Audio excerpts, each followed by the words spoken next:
From McCain Auditorium on the campus of Kansas State University in Manhattan, we present now an address by Hodding Carter III, who is speaking in the series of Landon Lectures on public issues.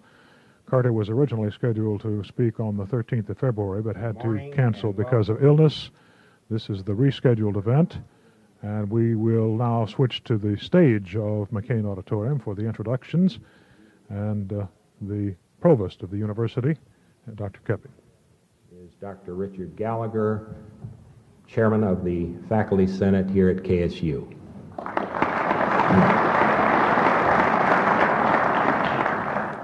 Mr. Kenneth Heinz, who is our new student body president.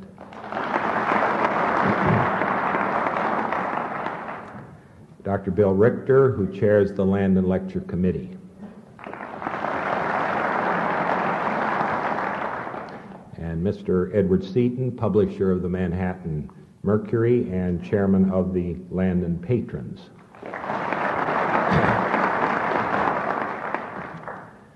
This morning we are pleased to have with us Hodding Carter III, the anchorman and chief correspondent for Inside Story. Inside Story is a PBS nationally televised weekly program and is the nation's first television series on press performance. Mr. Carter became nationally prominent during the Jimmy Carter administration when he served as Assistant Secretary of State for Public Affairs and spokesman for the Department of State. He graduated from Princeton University in 1957, joined the Delta Democrat Times in Greenville, Mississippi in 1959 as a reporter and editorial writer, and became managing editor in 1962 and editor and associate publisher in 1965. He was a Nieman Fellow in journalism at Harvard University in 1965 to 66 and served as a member of the award jury for the Pulitzer Prize in Journalism in 1971, 72, and 74. I would suggest that if you would wish to know more about him, you read the article that Professor Harry Marsh has in today's Collegian. This morning, Mr. Carter will address the issue, Whose News Is It? Ladies and gentlemen, Hodding Carter III.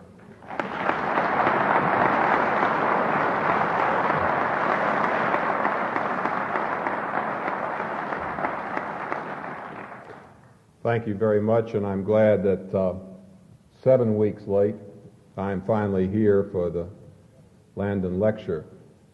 Harry Marsh's piece in this morning's paper has made things very easy for me in that it acknowledges my age so I can use my glasses.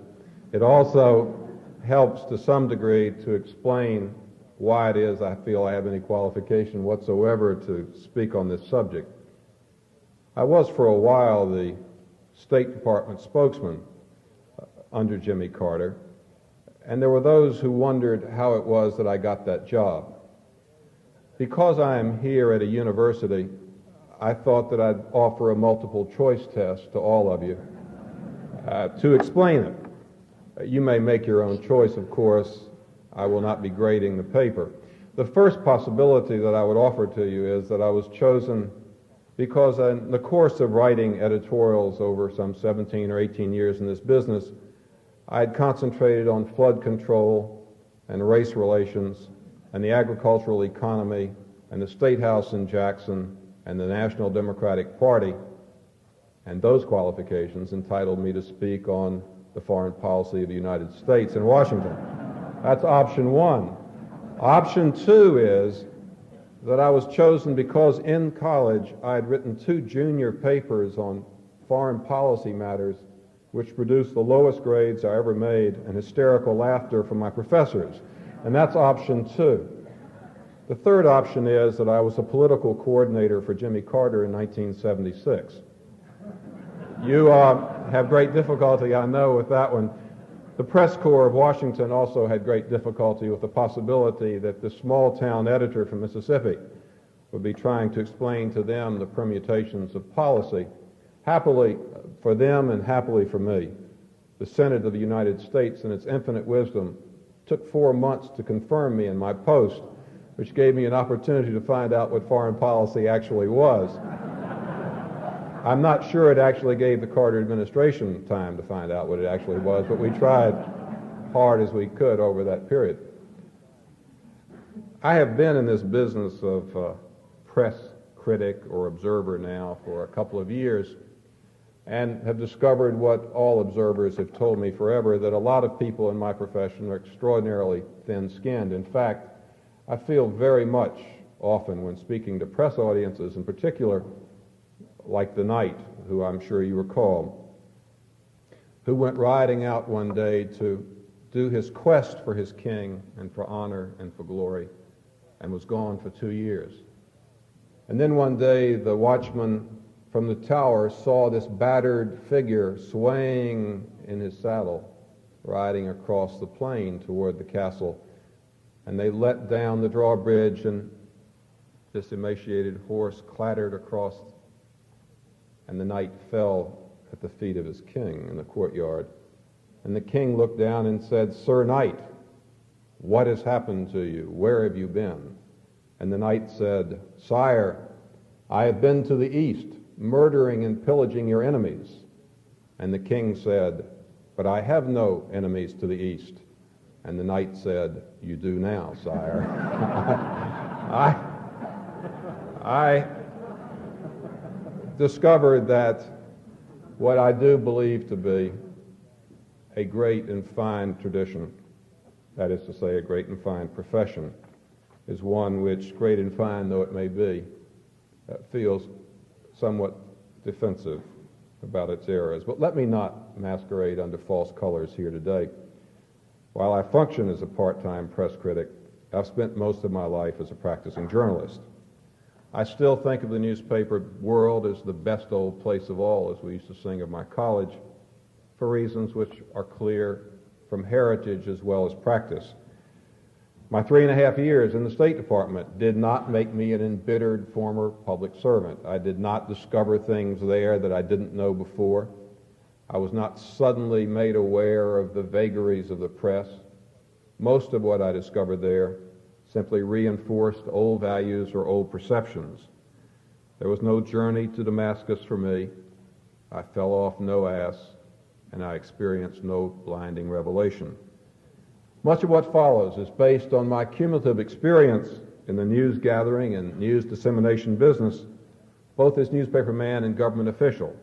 While that experience goes back some 26 years, emotionally it goes back a lot longer, because I grew up in a newspaperman's house and learned most of what I know about ethics and the practice of journalism from my father. In the course of those 18 or so years that I did spend in Greenville, Mississippi as a practicing newspaperman, I wrote about 6,000 editorials, which says something about the quality of them. And in the course of that 6,000 or so editorials, I would guess that a third or so were dead wrong. I say that not now to tell you that I am embarrassed by that record, though I'm somewhat embarrassed by the arrogance that promoted anyone into believing he could write 6,000 editorials, but only to tell you that being wrong and correcting it is not something which bothers me. In the course of the 3.5 years that I was at State, there were plenty of days that I had to go back out on another day after a briefing and say, "Sorry, men, sorry, folks, I messed up, and here's the correct word, we had it wrong." And that doesn't particularly bother me either. The reason neither one of them bother me is that in the course of those 26 years, both as government flack and as editor and reporter, what I had to apologize for might have been error, but it was not deliberate error. I was never required to lie as a government spokesman. I never deliberately, I would like to believe, deliberately lied or misspoke in the editorial columns of our paper. But both experiences provided me with a very healthy sense of my own fallibility and an equally healthy skepticism about any kind of revealed truth offered from any source. And that is enough of my public mea culpa. Let me simply say that you might listen with a grain of salt to what now follows, having heard what preceded it. But if journalism is my first love, why then play the critic? precisely because it is my true home and first love. This profession, this business, this whatever it is, has an extraordinary opportunity and responsibility because of the First Amendment. And the gap between the responsibility and the opportunity is as enormous as both. Besides, press criticism is a very honorable calling. Some memorable people in our nation's history have engaged in it with some fervor. There was Mark Twain, after all, who remarked of newspapers, the only thing you can believe in the newspapers are the advertisements. Or Harry Truman, who wrote at one point, I really look with commiseration over that great body of my fellow citizens who, reading newspapers, live and die in the belief that they know something of what has been passing in the world in their time. And if Newton Minow at the FCC under John Kennedy could see television as a vast wasteland 20 or so years ago, President Nixon's designated hitman, Patrick Buchanan, saw it in other but equally familiar terms about a decade later, as Pat wrote in a speech that he gave somewhere in that latter days of the Nixon era. Is it just and tolerable in this democratic republic that three cartels headquartered in a single borough of a single city should control the medium of communication upon which 60% of the nation depends as a primary source of news about their nation, their government, and their world? Is it politically healthy, he asked, that in this pluralistic society, a tiny clique of like-minded men decide in perpetuity what is news? And finally, to keep this bipartisan, there's former Secretary of Labor Willard Wirtz, who wrote, the imbalance in the media's coverage of achievement and good on one hand and disaster and evil on the other contributes significantly to the cultural depression of the national spirit. The stock explanation that press and television and radio are simply giving their audiences and customers what they want leaves serious questions about how much these appetites have been conditioned by the available diet. But these are all other voices and other criticisms. My thesis today is somewhat different. It is that the press does not provide an adequate continuity and context, the raw material of information upon which the citizens of a democratic republic must depend for their basic decisions.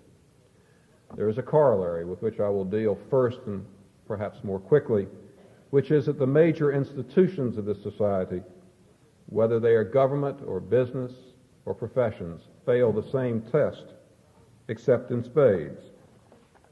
Why is it that government, the professions, business, all of us, treat information so often like a deep, dark state secret? Well, I made some observations while I was at State, and as Assistant Secretary for Public Information, a number of functions came under my control. Freedom of information, communication with the public, answering the letters, our publications generally, the daily briefings, and the like. And the observations go something like this. People in any institution, government included, tend to focus on the current crisis, putting almost all other efforts aside while dealing with it, so that while there are vast swatches of territory of vital interest to all of us, we are consumed by the one nearest at hand. There is a lingering predisposition by almost all practitioners of specialized subjects to believe that their subject matter is so subtle, so complex, the practitioner is so sophisticated, that there's no way to explain what they do to the great unwashed public. There's that normal belief that all of us have, that we work best without somebody looking over our shoulder, constantly kibitzing all the time as we try to work. There is in government a deep and profound we-they syndrome, we-they, which sees the press much as Europeans once said of the Germans, that they are either at your feet or at your throat. There is an equally normal inclination always to put the demands of the job before the demands of accountability. And in my old business, as in others, there was a well-founded fear that distortions could destroy sensitive talks distort sensitive information, finally destroy hard-won efforts before they could run their course. There is, behind what I believe to be an insane classification system, a number of not insane rationalizations and reasons. There is, after all, often the desire to cover up mistakes, a human enough notion, to prevent embarrassment, political or otherwise, to minimize political loss, and, quite honestly and quite necessarily, to guard national security. There is sometimes the desire to guard against criminal prosecution for misdeeds. But despite our national paranoia from time to time, that is the least important reason for the tight hold that is held on information in so many quarters of national life. And finally, the really important reason why information is so often treated so severely, there is the desire to accumulate power by restricting the flow of information. In bureaucracy, in any institution, knowledge is power. And the control of its flow is one of the true signs of power in the governmental apparatus. To hand into the hand of a clerk or an official the right to stamp confidential, secret, top secret, limited official use is to hand power to that person. In a nation whose government is as segmented as ours, the control of that flow of information really means the control of decision-making across all aspects of government. It is a heady, heady kind of power, and unfortunately is one which is much respected in this administration above several of its predecessors. I can say in all honesty to you that in that brief period that I was in government in my last incarnation and the brief period that I was in government before that, 90% of all the classified documents that came across my desk could have been unclassified with no threat to the national security. When I was a Marine watch officer in the 2nd Marine Division in 1958, the first thing that I learned, having been given what I prized so highly, which was my top secret clearance, was that over half the material that I was breaking for relay to my commander was digests of the New York Times reports on what was happening in Lebanon at the time. This is a true and honest story. And again, when I was at the State Department, much of what passed for classified information was material which simply was somebody's idea of a way to build a little empire of information.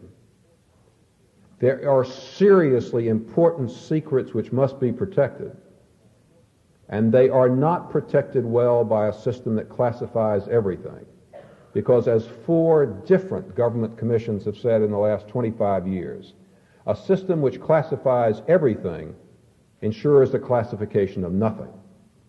A system which says all information is important makes most people view with contempt all classification. There is a way to guard the truly significant. It is not by guarding the trivial.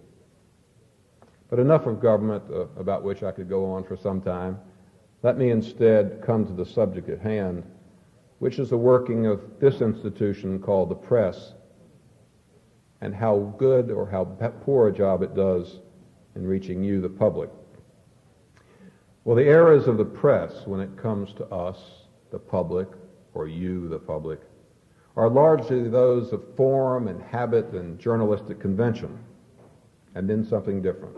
But first, those of form and habit.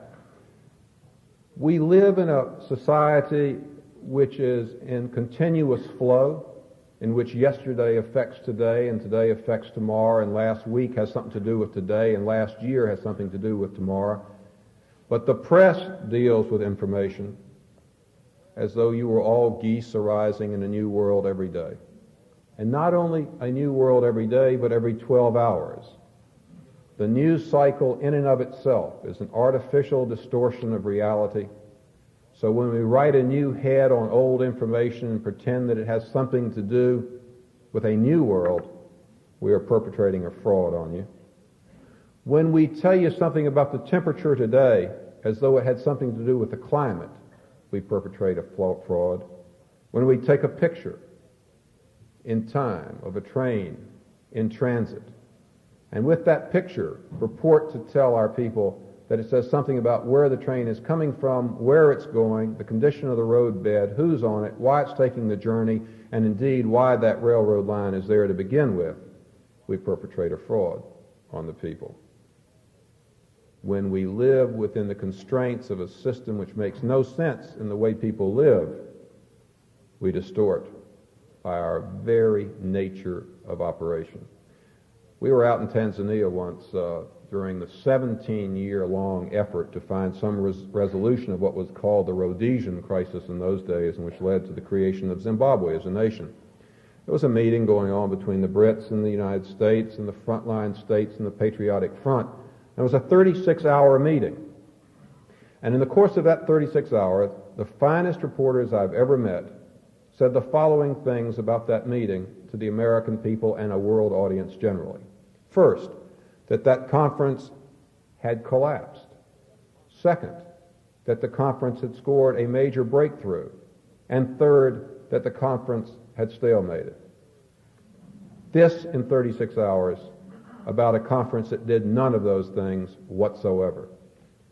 The conference simply added a small accretion to a process which 2 years later resulted in the change of condition of an independent Rhodesia to an independent Zimbabwe. And the reporters who wrote those leads knew it. But they were dealing with forms and conventions which demanded that they have something new to say about information which was not new or necessarily even capable of analysis. There is the fond belief in television that there is no story that can't be told in 90 seconds. I ask you as human beings, whether practitioners of journalism or other, whether you would wish to have the slightest element of your life and relationship with others presented to the world in 90 seconds and then said, this was the definitive statement about my life. Does anyone seriously believe that you can tell in all its complexity anything more complex than a one-car accident with no injuries in 90 seconds? But 90 seconds is a long time on television. On national news, 90 seconds is an eternity. They often don't give 90 seconds to the budget. But we in the print side, we are stuck with a hangover from the days when we had competitive newspapers in all our towns, and we had to sell our papers on the streets, and we had to grab people's attention, and so we still play with headlines which compress and thereby distort, leads which compress and thereby distort, stories which compress and thereby distort reality. We play with forms that have nothing to do with the fact that monopoly ownership is a reality in most towns and not competition, because we are unable, apparently, to break them. Television itself is lightning flash journalism, which is to say it illuminates a little bit right in front of you, keeps everything else in the dark, gets your attention with a loud snap, and because it gives the impression that you are seeing a great deal, basically misleads you about the reality that it presents. And then there is the last aspect of my new profession that worries me the most. We had a long briefing for a lot of the people who travel with the Secretary of State once in Amman, Jordan, about some issue that involved King Hussein as usual. And two of the three networks had a rough approximation of what we had tried to explain, and the third network's Anchorman came on and led the news that evening with an item which was absolutely contradictory to everything that had been said. That was all right. We could have been wrong. But with no mention whatsoever that there had been a briefing by the Secretary of State, which suggested something quite the contrary. And I went running up to the reporter, furious in my ignorance and my naivete and my new position, said, "How can you do this?" And this famous, renowned television diplomatic correspondent said to me, "Come on, Hodding, you know it's all showbiz." And there is, unfortunately, deep at the heart of this my new profession, the very sure sense that indeed it is showbiz. And what that does to the information of the people speaks for itself. There is the problem of the inadequate training of reporters for highly specialized jobs. All of us in this business of my age came up believing and knowing that the fast track to success was as a generalist, usually as a courthouse reporter, someone concerned about politics and the like. We live in a world, of course, in which while the generalist likes to believe he can cover anything, he can't. In which we need more specialists, better trained in fields ranging from education to science, to medicine, to business. And still, too often, we turn out the generalists and tell them, "Go out and do your job, and it will be good enough." There is abdication of responsibility by people in my profession, which, if politicians do it, we call gutlessness, and in our case, we call wisdom. We take polls. We take polls of our readers and say, "Tell us what you want," and we give it to you. We do audience surveys, and the audience surveys say the people don't care about foreign policy matters, and so we don't give it to them. We are the only profession, or presumed profession, which allows those who are the recipients of our work to dictate what determines our professional qualifications. At the moment in time in which our involvement in the world has never been more important, the major news organizations of this country have reduced rather than expanded the number of people they have abroad covering that world, because they say, "You're not interested in that information."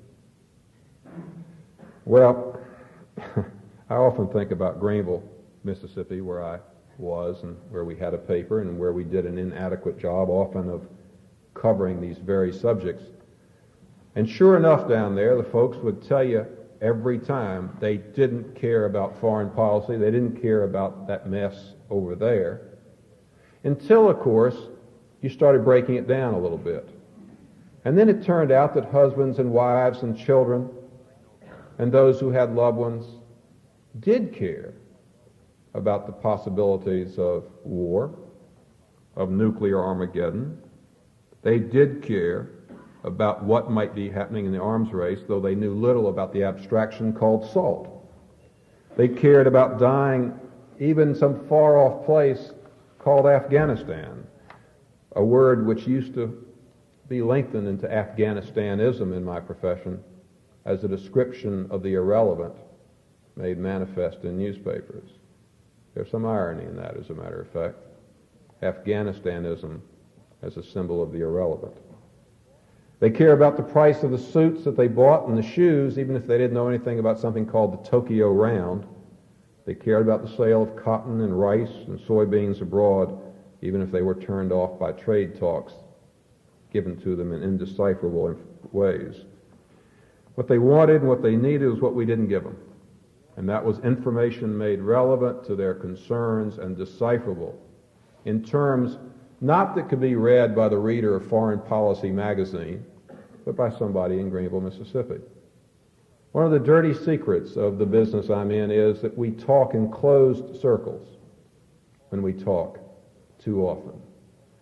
What we are doing is transmitting information between elites who already know about the subject, relaying messages back and forth to each other, and not enough talking in terms that are relevant to our readers and our viewers.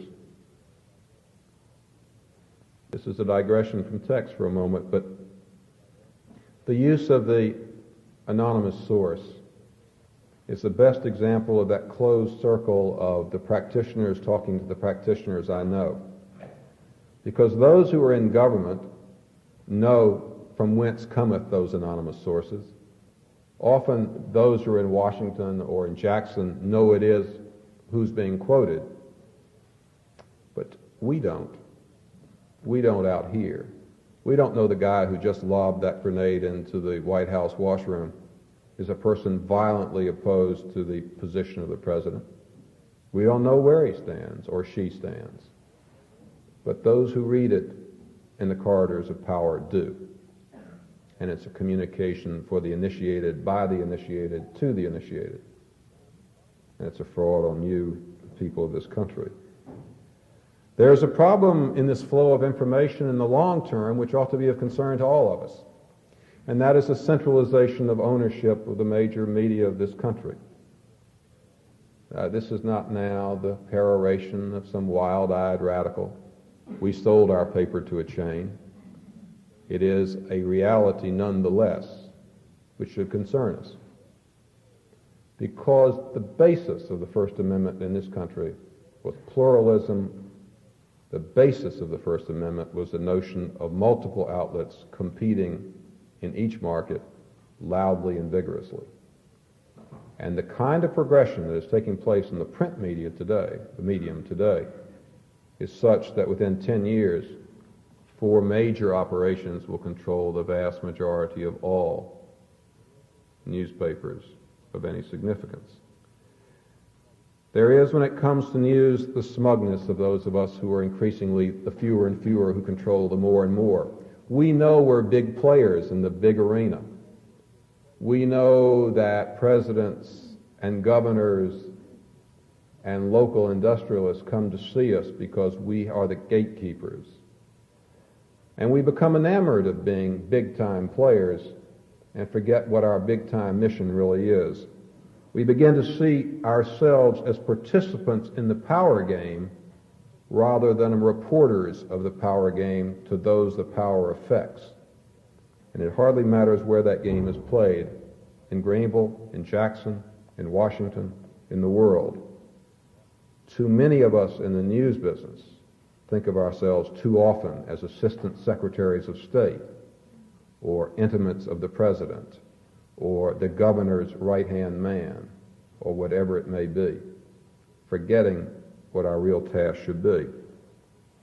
Some time ago, during the Pentagon Papers fight, Alexander Bickel, who was a law professor at Yale and no raving liberal, said, "The press's chief responsibility is to play its role in the conflicts of government and press, for it is the contest that serves the interests of society as a whole, which is not totally identifiable with the interests of the government alone or of the press. The presumptive duty of the press," he wrote, "is to publish, not guard security."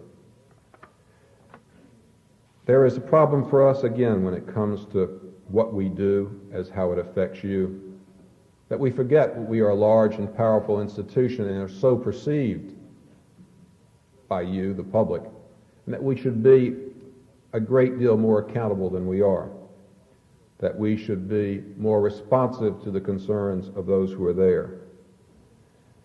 Frankly, it interests me that my profession, which is so good at criticizing every other business, is so tender about criticizing itself.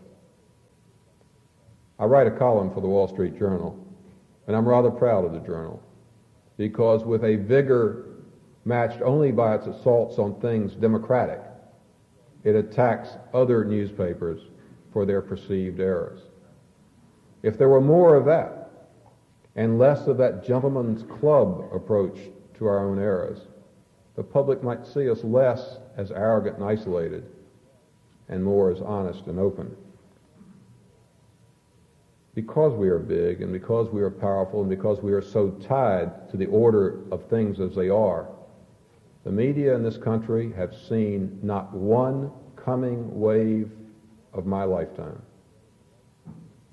Whether it was a civil rights revolution, the women's movement, whether it was the coming of the religious fundamentalist backlash among people deeply and sincerely concerned about the trends in their own country, whether it was the possibilities of outsiders so silly to the establishment as Carter or Reagan, not one of the truly major events of my time has the press seen.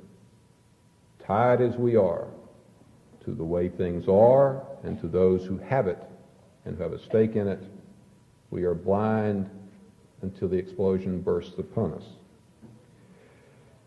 There is an unwillingness finally to come out from behind the veil, to demythologize ourselves, to make explicable to a public what is absolutely inexplicable, which is why we do things the way we do, how it is we do them, why it is that we get things the way we do.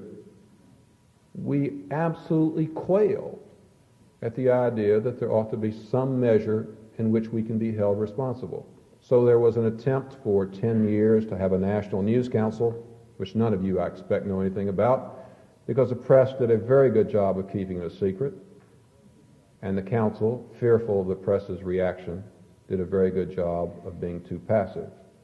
A news council whose whole purpose was to allow you to come forward and complain about accuracy and fairness, to have a hearing, and to have a finding, which would be published, which it rarely was, across the nation. I was once told when we were trying to put together a National News Council that that's all right, ombudsman would be the wave of the future. Every organization would have its own reader representative who would speak for the public inside those institutions. When they said that, there were 24 ombudsmen in America. Today, there are 30 ombudsmen in America. A true wave of the future. 1,760 or so newspapers, 30 ombudsmen. A handful of local news councils, and that's it. Back at a time when the public was about as mad about the press as it is today, which is to say in the early 70s, before the press became elevated to Olympus by Watergate, there was a writer for the National Observer called James Perry who wrote something that I'm fond of and use often. He said, "So what we have to do is stand hard on our First Amendment rights, try to explain our position to a skeptical outside world as best we can. But I think we have to do more than that," Jim wrote. "We are awfully big and very powerful, and I think we must let the drawbridge down more often. It's our castle, all right, but we ought to have more visitors' days." Then finally a little something which has nothing to do with the flow of news and a lot to do with the center of a newspaper for me. Our editorial pages in this nation, which basically needs an ongoing debate about all issues, are too often flat, dull, namby-pamby. And if they wish to say anything, they hire their guns from the syndicated columnists and let them speak in well-modulated tones. My dad wrote something in a book of lectures about Southern journalism called Their Words Were Bullets, which I always thought was a nice description of what a newspaper ought to be all about, what it ought to be trying to do. He wrote that they should keep men informed, make men think, make men ashamed, and keep men free. The press today is essentially the largest unregulated public utility in the country. The power we deliver is more basic than the power from electrical generating plants and the like. The power we deliver is essentially more and more concentrated. The worst possibility that could happen is that the public would decide that because we are not doing a good enough job or a too unfair a job, that this utility, like others, should be regulated. But the reality is, terrible as that might be, and it would be as bad an answer as I could think of, there's something that people know about the press which is fundamental. It was fundamental to those who wrote the First Amendment. The news does not belong to the press. The news, information, does not belong to the government. It belongs to the people. And if the people feel that they are not being served by those who control the flow of that news, then they will surely regulate it. Thank you very much.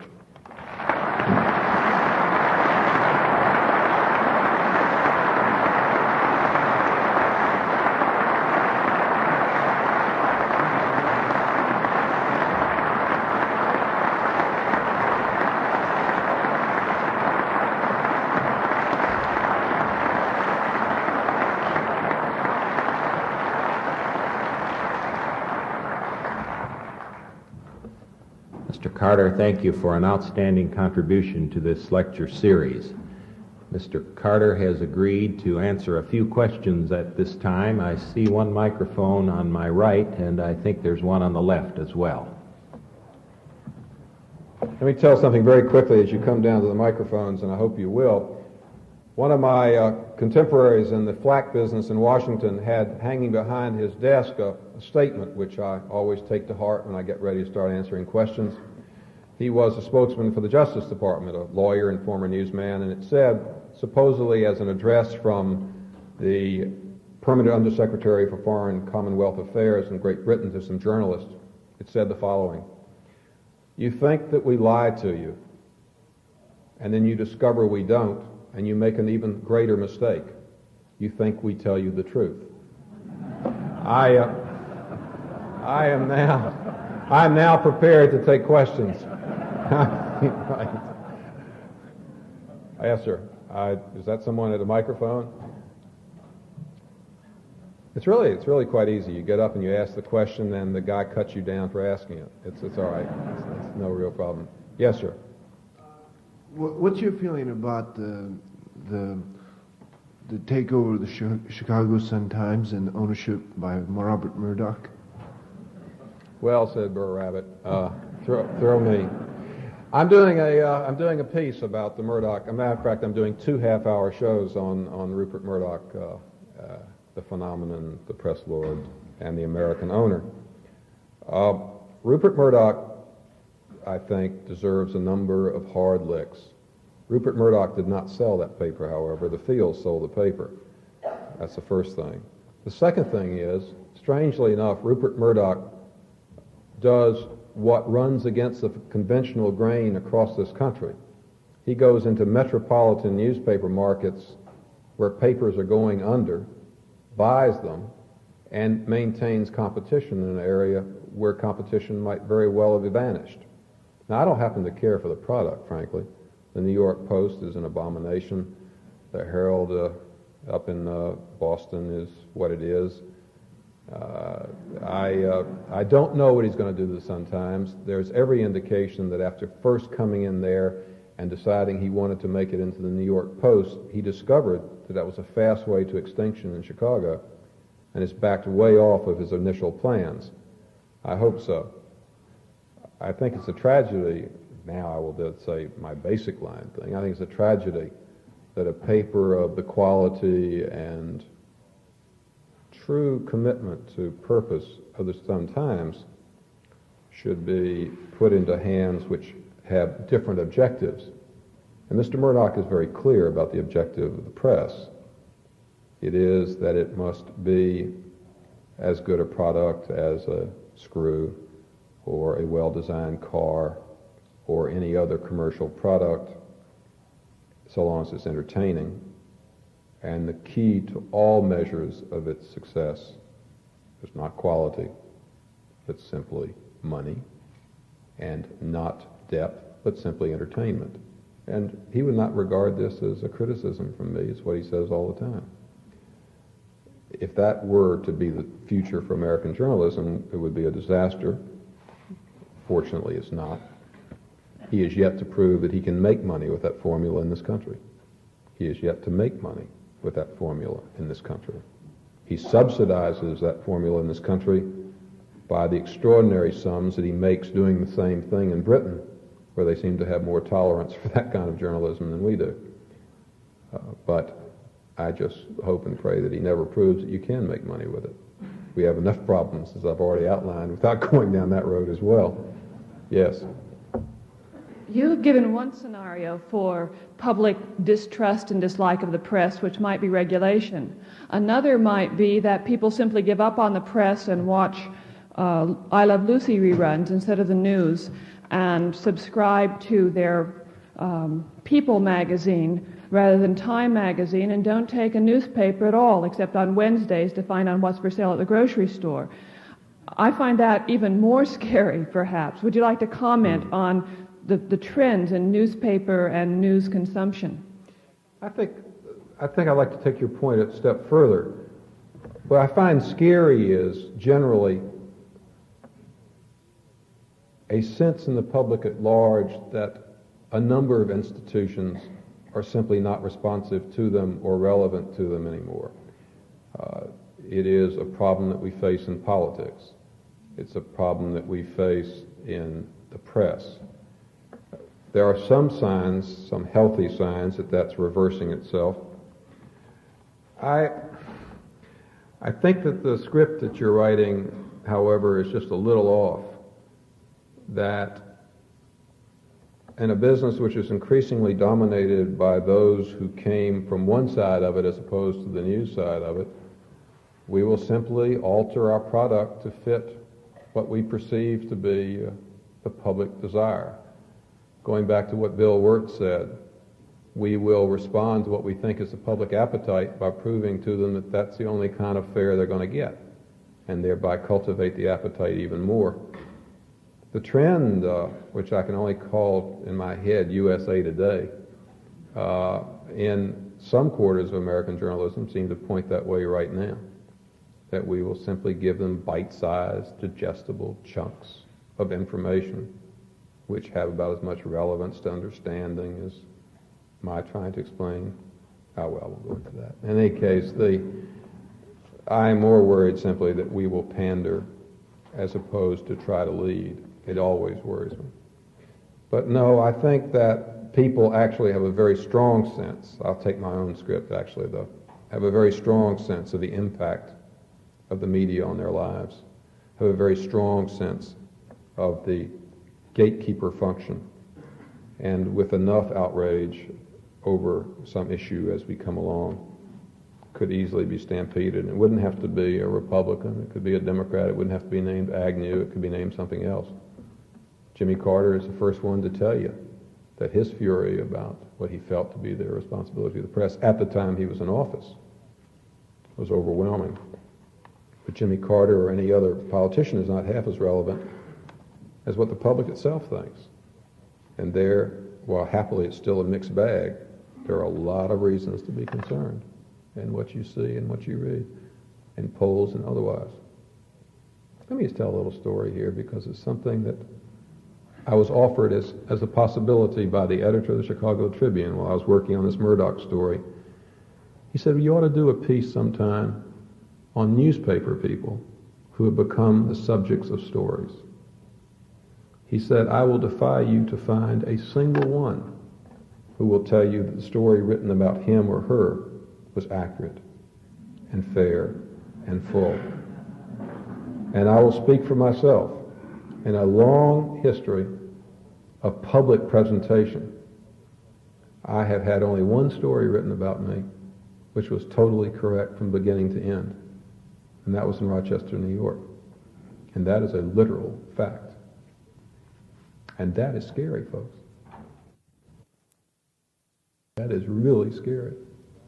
Because what Jim Squires, the editor of the Chicago Tribune, was saying was everybody had come in doing this Murdoch story about the Sun-Times, kept coming in and getting the story wrong. And he'd read it, and he'd say, but that isn't what I said, and that isn't what it's about. And they'd be friends of his who were writing the stories. Save us from our friends before we get to our enemies. Yes, sir.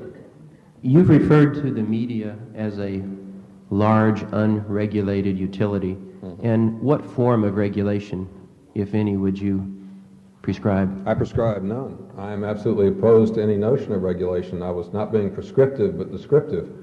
I could think of nothing worse for us than such regulation, not because I necessarily think that automatically some evil would flow tomorrow from it, but absolutely over time evil would flow from it, because that is precisely the final concentration of power, which is in one hand, the government's hand, a prescription for what adds up to ethics or adequate press behavior. No, there is, I noticed Billy Graham as one of the speakers at Landon Lecture, and so I would take a leaf from his book and say, repent before it's too late. Self-discipline and self-regulation, I think, is the only possibility for salvation for the media. I think I got to go this side. Having been in the State Department, what do you feel about the press blanket that was put on the invasion of Grenada? It won't be repeated. I have about, I was saying earlier today in another context, I have about 3 different hats that I have to keep remembering which one I'm putting on here. I'll take off my partisan Democrat hat for a minute and try to speak generally. That decision was not made as a political decision at a high level. It was a decision that was made without a thought, and therefore was a decision which finally was made operationally in the field because no one said this or that about the subject. And it was a decision which is a logical operational decision to make, i.e. make this as efficient and quick an operation as possible, and let's not mess around with all these boys from the press. But that's really not a function, frankly, or a decision that ought to be made at that level. It was a terrible mistake as a precedent. If I thought it was really a precedent as opposed to an aberration, I would be tremendously disturbed. I noticed that all of the deliberations of the Seidel Commission since then, set up to discuss that thing, have been to the end that it won't be repeated. But there are some operations that the press should not go along on, clearly. A commando strike of small and limited duration is one of them. Though even there you could make an argument for one pooled person who might want to die. But I mean, and clearly no press is so free that it should be allowed to report an operation in progress until such time as the enemy knows that it's underway as well as you know it's underway. All of those things are clear. But to leave the press behind is not to suggest, to argue against that is not to suggest that the press is going to be more honest, more accurate, more fulsome in its description than the military itself. It is only to deal with reality, which is how the framers of the Constitution saw reality. One voice is untrustworthy, 2 voices are a little less untrustworthy, 3 voices are a little more, and so on. That you have to have multiple versions of reality for people in a free society if they are to have some way to make up decisions for themselves. I wouldn't trust any government. I wouldn't trust Hodding Carter to describe reality to you about anything that matters. And when you start trusting anybody to do it, whether it's the press or the government, you're in serious trouble. Which is what I used to tell the reporters in the State Department briefing, who'd say, why don't you tell us everything? And I said, because if I told you everything and you really believed it, you would be really lousy reporters. But in any case, it's not my function to tell you everything. It's your function to try to get it and to go to a lot of different sources. Yeah. I want to ask you, if you are saying news belongs to the people, why under Jimmy Carter, when you send the rescue team to Iran to rescue the hostage, why you didn't inform the public for 19 hours? Because it was the kind of operation that, in fact, I believe is defensible in being withheld until such time as it's been carried out. In that case, there was a true security interest involved, that to announce it before it had failed or succeeded or hit target was simply to prepare mass murder for the raiders. It was to simply consign them to quick and absolutely futile death. But that is the rare exception, which it seems to me proves a rule. We did not have a commando raid in Grenada. We had a full-fledged invasion. If you don't think that those people in Grenada knew it was an invasion, when thousands of American troops came ashore in numbers that they hadn't seen since we quit sending tourists, you're just wrong. It was not a commando raid, and we still have several hundred people on that island, which you don't have after a commando raid. Yes? The action of the editors of the Wall Street Journal and their response to the scandal, what they reported in the Heard on the Street column. I think Do you think they overreacted or no, to prove their I innocence? really don't. I think the most fundamental, the Wall Street Journal case involves a reporter who misused, apparently, a position as a market reporter to tip off other people as to favorable or unfavorable remarks that were going to be made about certain companies in a very important column in the stock pages of the Wall Street Journal. I think the Wall Street Journal did precisely what you have to do, whether you're a newspaper or whether you're a government official. When something goes totally wrong and an abuse of public trust has taken place, you go out there and you lay it all out. And you say, this is it, we did it wrong, it is a complete mess up, and here's how it happened from beginning to end, and you go square with the people. It's the only way you can preserve any element of trust. I mean, you know, I was just reading the former president's interviews, excerpts from the interviews this morning, and I think to myself over and over again, of all the insanity, aside from the fact of what you do or don't think about what was done at Watergate, of all the insanity, not to go forward and say to the American people, this is what happened, bang, bang, bang, and lay it all out. That was the ultimate. No, the Wall Street Journal did it exactly right. Yeah, I think I'm supposed to quit before you all sneak out of here. One last one.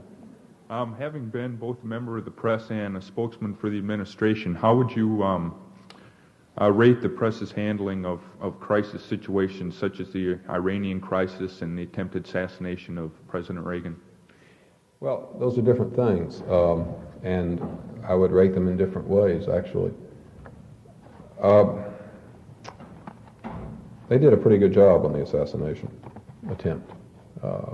Generally, I'm afraid one reason being a tragic reality is we've had a lot of experience now in handling such things, and we get a little better each time. The Iranian thing was, in large part, atrocious. It was atrocious because those who were writing about it were as uninformed as those who were trying to manage it. And we were uninformed, I might add, on the government side. But the press went at it as a bang-bang story too often, in television in particular. I would say at the end of that long crisis, we knew about as much about Iran as we knew going in, because the focus was always on the hooty-hooty going on the daily basis and too little on some of the underlying realities of what was there. A lot of it's being written now, but there was really no excuse, actually, for playing the same story over and over again simply because you had good footage, at the same time that the real power plays were going on in society with which a little more effort might have been able to capture more accurately. I think about the 15th time you show a mob manufactured for your cameras marching in front of an embassy, you've about done your duty by that particular photo opportunity. And you are doing nothing for the understanding of your audience. On the attempted assassination, there were some obvious errors. One or two people went over the line, but in a multiple business like the media, in which there are many, many outlets, most of them did very well indeed. And I was pretty proud of that one. Thank you again. We've been listening to an address by and a question and answer period with Hodding Carter III, who was the 63rd lecturer in the series of Landon Lectures on Public Issues at Kansas State University. Carter spoke in McCain Auditorium on the Kansas State University campus. The next Landon lecturer will be April 16th, Los Angeles Mayor Tom Bradley. This program was produced by Extension Radio Television Film at Kansas State University. Our engineers, Del Staub and Lynn Parker. This is the K-State Radio Network.